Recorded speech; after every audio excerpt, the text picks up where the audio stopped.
তো ঘোর অন্যায়। বিদ্রোহী ইন্ধন দেবার জন্য চরম শাস্তি হওয়া উচিত। না, তবু আমি কিছু মনে করি, কারণ সিংহাসনের জন্য ভাবনা আমার নেই। আমি ক্ষমতার জন্য ভাবি না, ক্ষমতার লোভই আমার নেই। কিন্তু শীতলা যে পাপের পথে গেছে, আজ তার শাস্তি না হলে গন্ধর্বপুরের ঘরে ঘরে মেয়েরা ওই পথেই যাবে। আর রাজা হয়ে প্রজাদের এতটা অকল্যাণ তো আমি মেনে নিতে পারি না। এই ভ্রষ্টাচার, নষ্টামি, এই সব মেয়েরা শিখবে শীতলা থেকে।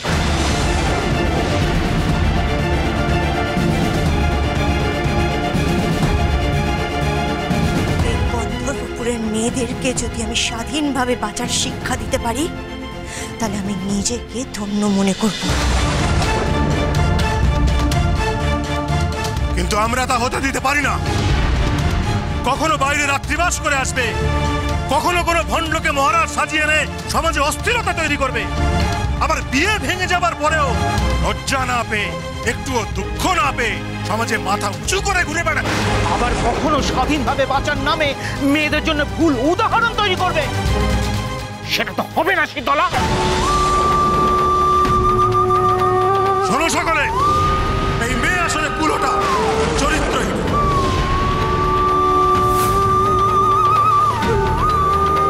এই ঘণ্টকর্ণের মতো বড় পরিবারের ছেলে ওকে বিয়ে করবে বলেও প্রত্যাখ্যান করতে বাধ্য হয়েছে।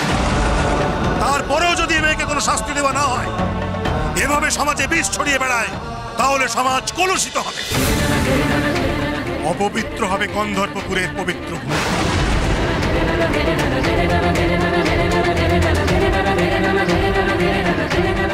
তাই আজই ওকে আমরা চিরকালের মতো নির্বাসনের বিধান দিচ্ছি।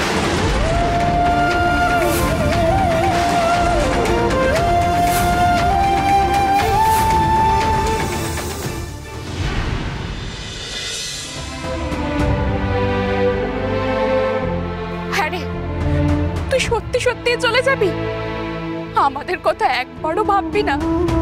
তুই চলে গেলে যে আমার বড় কষ্ট হবে বাবা। উপায় নেই মা, আমাকে যেতেই হবে। কেন কেন যেতে হবে?